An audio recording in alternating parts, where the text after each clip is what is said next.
Episode 51. Suamiku pria lumpuh. Loh, kok batuk?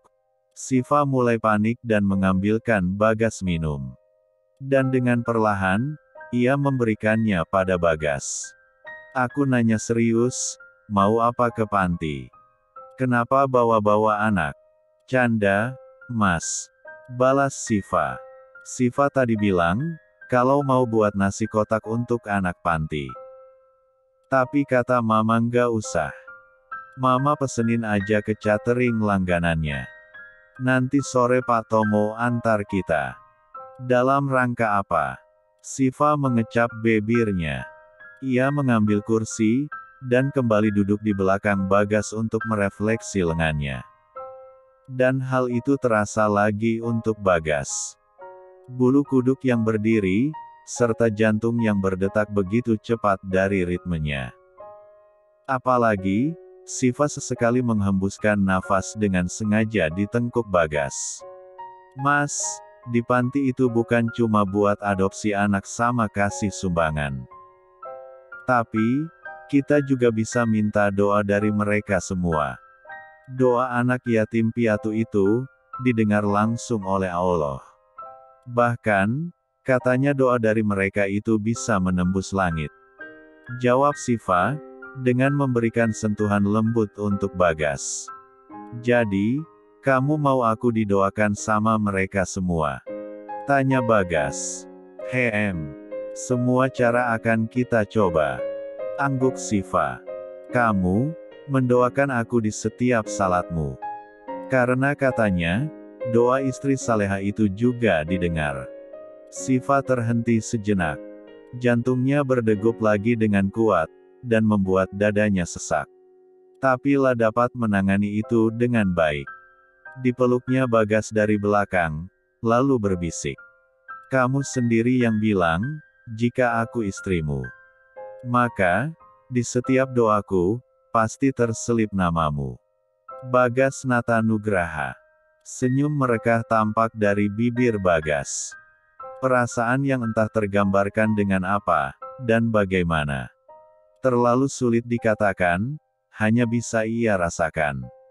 Kegiatan kembali dilakukan, Bagas begitu nyaman dengan setiap sentuhan yang Siva berikan. Bahkan, tak jarang ia menginginkan lebih dari ini. Wajarlah ya, namanya cowok. Sesuai dengan janji, Mama Ayu menghubungi Siva. Lah mengatakan jika pesanan telah siap, dan Pak Tomo akan menjemput mereka di rumah. Siva pun dengan antusias mulai mempersiapkan Bagas. Karena perjalanan lumayan jauh dan memakan waktu lama, Siva memakaikan alat terapi untuk mengganjal tulang belakang Bagas. Alat itu dimirip seperti rompi, yang dipakaikan dari bahu hingga ke pinggang. Lalu Siva menutupnya dengan kemeja lengan pendek berwarna abu-abu. Lalu Siva pun berganti pakaian. Lah mengenakan gamis simple yang tak terlalu menjuntai panjang. Lalu lah mengenakan hijab segi empat dengan beberapa bros di kanan kirinya. Bukan tak ingin tampil glamor, tapi lah memikirkan keamanan dan kenyamanan karena harus mendorong kursi roda kemana-mana. Gak ada baju lain. Ada? Kenapa? Itu terlalu sederhana. Kita mau ke panti, Mas. Bukan mau kondangan. Nanti malah keinjek bajunya, atau nyangkut roda gimana? Kan repot. Oh, iya. Kamu benar. Begini juga cantik. Ujinya. Macih. Balas Siva dengan memasang wajah imutnya. Siva lalu membawa Bagas keluar, Mina pun sudah siap karena diutus untuk ikut dengan mereka. Tinggal menunggu Pak Tomo, yang sekalian menjemput nasi kotak pesanan. Sebuah mobil Toyota Alphard memasuki gerbang rumah. Bunyi klakson memekakkan telinga, hingga Siva menutup telinga dan meringis karena kebisingannya. Bagas, aku datang. Teriak seorang dari mobil. Dan mereka langsung tahu suara siapa itu. Kenapa harus dia? Batin Bagas. Pria itu turun, lalu menghampiri mereka semua yang menunggu di teras. "Mas Reza, kok Mas yang kesini?" tanya Siva. "Ya, sesekali ikut ngamal kalian lah. Biar bisa bantu-bantu kamu di sana. Soalnya, Bagas kan duduk manis di kursi Nuya." Lirik Reza pada sepupunya itu. "Oh, iya. Makasih sebelumnya," jawab Siva. Reza mengambil alih mendorong Bagas ke mobilnya. Lalu membantu Siva menaikkannya di sana. Lalu, Reza pun menarik kerah lengan Siva untuk ikut duduk di depan bersamanya. Tapi, Bagas keburu menggenggam telunjuknya dan menggelengkan kepala agar Siva tak pergi. "Maaf, Mas Reza. Mas Bagas nggak bisa sama yang lain," ucap Siva. Iya, aku lupa. Kamu punya bayi gede." "Ya sudah, aku di depan sama Minah," jawab Reza, dengan menghela nafas pasrahnya. Episode 52. Sepanjang perjalanan, Reza banyak bertanya pada Siva. Tentang dirinya, bagaimana keluarganya, dan semua yang membuatnya penasaran pada gadis itu. Siva pun berusaha ramah, dan menjawab sesuai keadaannya. Apalagi, Bagas selalu memberikan lirikan maut padanya. Mereka akhirnya tiba di panti asuhan. Lalu turun bersama dan disambut dengan beberapa pengurus di sana. Anak-anak pun berlarian, berebut untuk mencium tangan Siva, Bagas, dan Reza. "Anak-anak, maaf, ya Om Bagas belum bisa diajak salaman. Tangannya sakit," ucap Siva. Beberapa dari mereka mengangguk, dan ada yang terus memperhatikan tubuh dan lengan Bagas dengan seksama. "Tapi, Omnya tampak sehat. Apanya yang sakit?" tanyanya. "Ada, sakit di dalam. Jadi, nggak kelihatan sama kita," jawab Siva dengan ramah. Anak itu mengangguk, lalu berlari pergi untuk membantu menurunkan nasi kotak yang ada di mobil. "Ibu, perkenalkan saya Bunda Rahma. Saya pengurus di panti ini," sapa seorang wanita, dengan hijab syar'inya. "Iya, Bunda. Perkenalkan, saya Siva dan ini suami saya, Bagas. Lalu, ini sepupu kami Reza." Bunda Rahma lalu membawa mereka masuk ke ruangannya. Dan Siva pun mulai menerangkan maksud dan tujuan mereka datang ke panti. Yaitu, untuk bersilaturahmi dan ingin meminta doa dari anak-anak untuk kesembuhan Bagas. "Yang penting, saya sudah berusaha. Dan selanjutnya, hanya menunggu kuasa Allah, atas jawaban dari segala doa dan usaha kita," ucap Siva, dengan menggenggam tangan Bagas. "Fa, hatimu itu begitu mulia. Masih adakah wanita seperti kamu, yang disisakan untukku?" Kagum Reza dalam hati. Bunda Rahma memberikan sebuah buku tamu untuk diisi. Lalu, ia memimpin doa sebagai tanda syukur atas rezeki yang baru saja anak-anak panti dapatkan. Berikutnya, Bunda Rahma membawa mereka ke sebuah aula yang cukup luas. Anak-anak telah berkumpul di sana dan berbaris dengan rapi. Di antara mereka pun ada seorang ustadz yang akan memimpin doa bersama. Bagas tetap duduk di kursi rodanya, menyaksikan kehusyuan mereka semua. Rasa haru, dan bahagia, ketika orang yang sama sekali tak mengenalnya, justru mendoakan dengan semua ketulusan yang mereka miliki. Selesai dengan doa, mereka makan siang bersama dengan penuh sukacita. Tak lupa Siva juga menyuapi Bagas dengan bekal yang ia bawa dari rumah. "Siva nggak makan. Ini, aku ambilin nasi kotaknya," ucap Reza. "Makasih, aku suapin Mas Bagas dulu, nanti baru nyusul makan." "Apa perlu aku suapin?" Tawar Reza. Membuat Bagas berdehem dengan kuat. Sensitif kalilah. Lirik Reza padanya. Kemudian Reza pergi, membantu anak-anak membereskan sampah yang berserakan di lantai. Mas Reza, orangnya ceria begitu. Tanya Siva. Kenapa nanya dia? Ya, enggak apa-apa. Kan nanya aja. Emang salah, kalau mau akrab sama sepupu sendiri. Jawab Siva dengan menatap Reza yang bermain dengan anak-anak di sana. Tatapannya dijaga, Fa. Tegur Bagas. Mas, aku cuma lihat anak-anak main bola. Jawab Siva. Tangan Bagas bergerak. Jari-jarinya meraih lengan Siva, lalu mencubitnya kecil. Oh, sakit.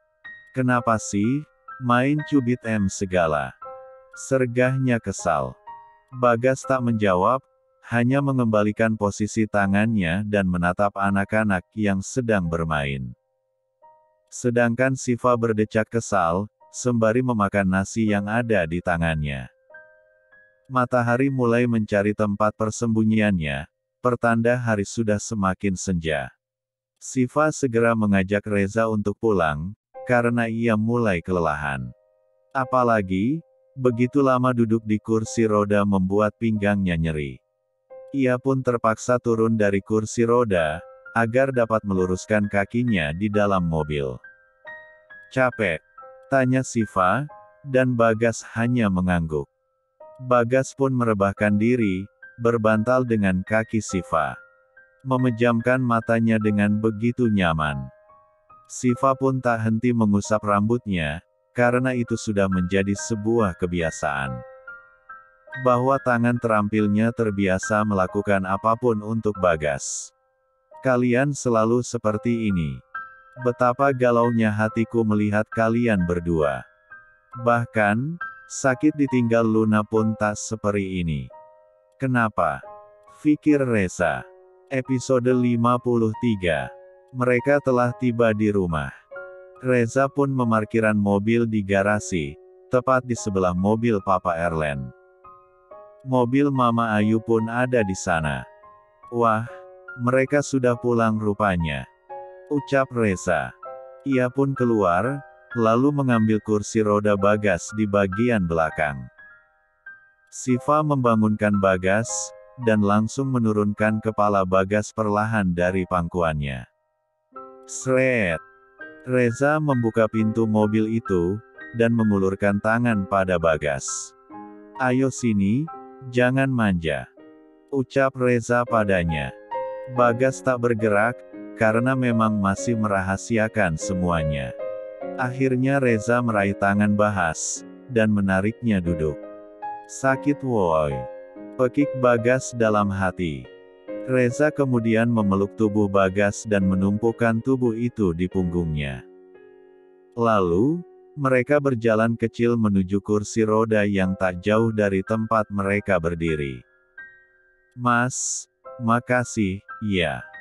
Ucap Siva, yang mengambil alih kursi rodanya dan mendorong Bagas masuk ke dalam. Hei, anak mama sudah pulang. Sambut Mama Ayu dengan senyum cerianya. La pun memeluk, bahkan mencium pipi Bagas seperti anak kecil. Bagas pun geli menerimanya. Mama, mentang-mentang aku tak bisa melawan. Batin Bagas. Ma, Siva mau mandiin Mas Bagas dulu, iya. Kasihan, panas dan badannya kotor, pamit Siva. Mama Ayu mengangguk, lalu membiarkan mereka masuk ke dalam kamar.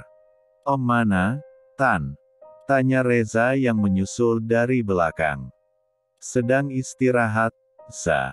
Kasihan, pusing sekali tampaknya. Ya, wajar sih. Om udah lama masuk kantor lagi, dan tiba-tiba harus kembali dalam keadaan seperti ini. Mana banyak tugas yang Bagas tinggalkan. Ujar Reza, meraih apel di meja lalu menggigitnya. Iya, Za. Dalam kondisi ini, tubuh dan pikirannya harus tetap dijaga agar stabil. Maka dari itu, Tante harus bisa membagi waktu dengan baik. Sabar aja, Tante.